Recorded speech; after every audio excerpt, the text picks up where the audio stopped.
गरीब चित्रकार। सालों पहले की बात है। रौद्र देश नाम का एक बहुत बड़ा राज्य था, जहां एक अनोखा पेंटर रहता था जिसका नाम था माणिक। एक दिन वो अपने घर में बैठा आराम कर रहा होता है, तभी उसे कुछ हलचल सुनाई देती है। वो जैसे ही दरवाजे की ओर देखता है तो वहां कुछ सिपाही खड़े होते हैं जो माणिक से कहते हैं, माणिक पेंटर, तुम्हें महाराजा ने अभी बुलाया है। अभी क्यों? मुझसे कुछ गलती हो गई है क्या? घबराने की जरूरत नहीं है। महाराज तुमसे कुछ करवाना चाहते हैं। महाराज मेरे से कुछ काम करवाना चाहते हैं? ये तो मेरे लिए किस्मत की बात है। रुको, मैं बस अच्छे कपड़े पहन लूं, फिर चलता हूं। ठीक है, पर जल्दी करो। माणिक फटाफट उसके पास जो सबसे अच्छा कुर्ता होता है वो पहन लेता है और सिपाहियों के साथ चलने लगता है। कुछ दूर चलने के बाद वो महल पहुंच जाता है। सिपाही उसे राजा के सामने उसके कमरे में ले जाते हैं। राजा जी एक कुर्सी पर बैठे होते हैं। राजा के सामने जाते ही माणिक कहता है, आपने मुझे बुलाया, ये मेरी अच्छी किस्मत है। नहीं माणिक, मैंने तुम्हें यहाँ तुम्हारी अच्छी किस्मत की वजह से नहीं, बल्कि तुम्हारी कला की वजह से बुलाया है। बताइए महाराज, मैं आपके किस काम आ सकता हूँ? तुम्हें हमारा इतिहास याद है माणिक, कि कैसे मेरे दादाजी ने अपने बुरे सगे भाई से जीत कर ये सिंहासन बचाया था। बिल्कुल महाराज, रौद्र देश के लोग अपने महान राजा को कैसे भूल सकते हैं?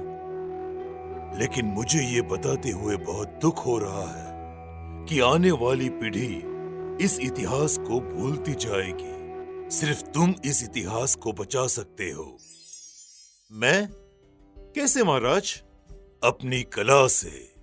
माणिक, मैं चाहता हूं कि तुम एक तस्वीर बनाओ जिसमें तुम मेरे दादाजी का सिर आसमान में ऊंचा दिखाओ, वहीं उनके बुरे भाई का सर नीचे झुका हुआ दिखाओ। इस तस्वीर को हम अपने महल के दरवाजे पर लगाएंगे। इससे जब भी कोई इस महल में आएगा तो हर बार हमारा इतिहास उसकी आंखों के सामने आ जाएगा। जैसा आप कहें महाराज। हाँ माणिक, मैंने सुना है कि तुम देखकर बहुत अच्छा चित्र बनाते हो। मैं चाहता हूं तुम किसी हट्टे कट्टे नौजवान को मेरे दादा के रूप में दिखाओ और उनके बुरे भाई को बुरी हालत में। जी महाराज। महाराज माणिक को एक सोने के सिक्कों से भरी पोटली देते हैं और कहते हैं, अब तुम जा सकते हो। ये सुनकर माणिक वहां से खुशी खुशी चला जाता है। अगले दिन माणिक सुबह उठता है और नहा धोकर बाहर जाने ही वाला होता है कि उसके दरवाजे पर एक दस्तक होती है। माणिक देखता है तो बाहर एक 19 साल का लड़का फटे पुराने कपड़ों में खड़ा होता है। वो बहुत दुबला पतला होता है।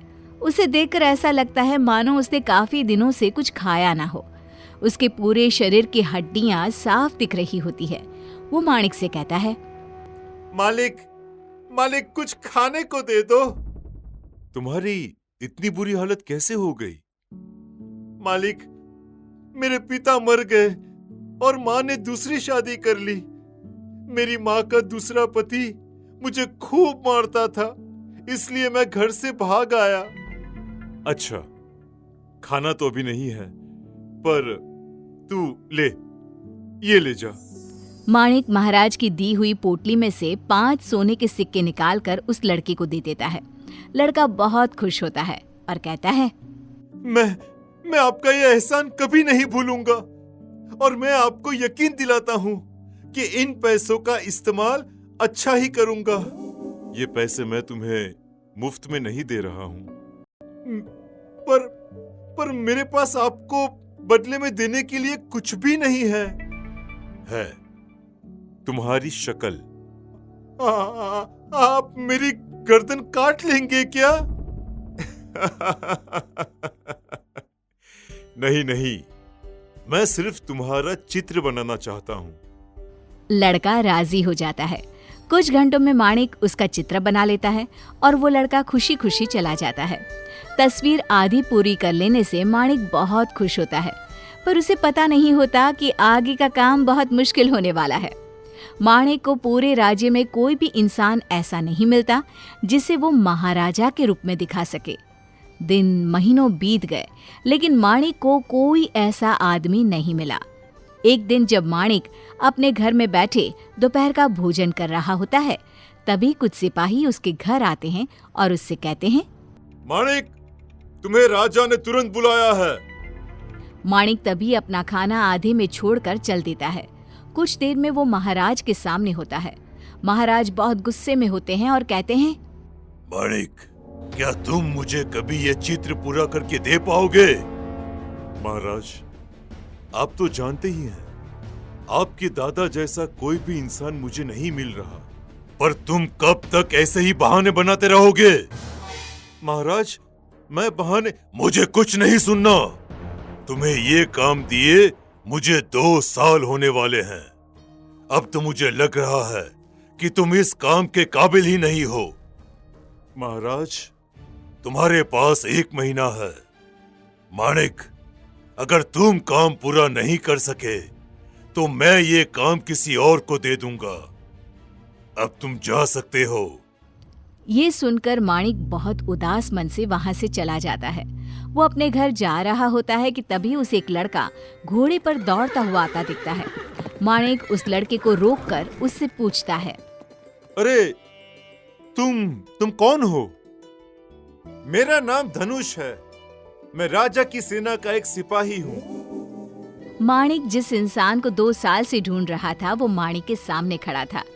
माणिक जो खूबसूरत चेहरा और शक्तिशाली शरीर चाहता था, ठीक वैसा ही चेहरा और शरीर उस लड़के के पास था। माणिक ने उससे पूछा, क्या तुम मेरी मदद कर सकते हो? हाँ बिल्कुल, बताइए मैं कैसे मदद कर सकता हूँ आपकी?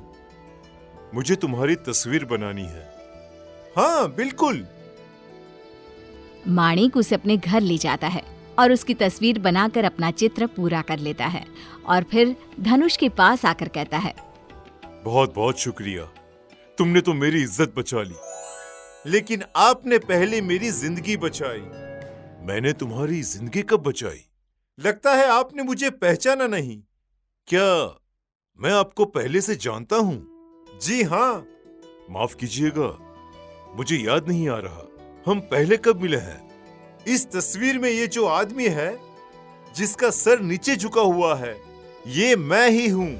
क्या तुम वो भिखारी हो? हाँ, मैंने आपसे कहा था ना, मैं इन पैसों का अच्छा इस्तेमाल करूंगा। आपके दिए पैसों से मैंने पढ़ाई की, काम किया, खूब मेहनत की और खुद को इतना ताकतवर बनाया कि सैनिक बन सकूं। मुझे तुमसे मिलकर बहुत खुशी हुई। और मुझे ये देखकर कि मैं 2 सालों में बुरे से अच्छा बन गया। ये कहकर धनुष हंसता हुआ वहां से चला गया और माणिक महल चला गया। राजा को वो चित्र बहुत पसंद आया और उन्होंने माणिक को इनाम दिया। माणिक ने कहा, महाराज, इस चित्र को बनाते मैंने जिंदगी का एक बहुत जरूरी सबक सीखा कि हमारा भविष्य हम पर है।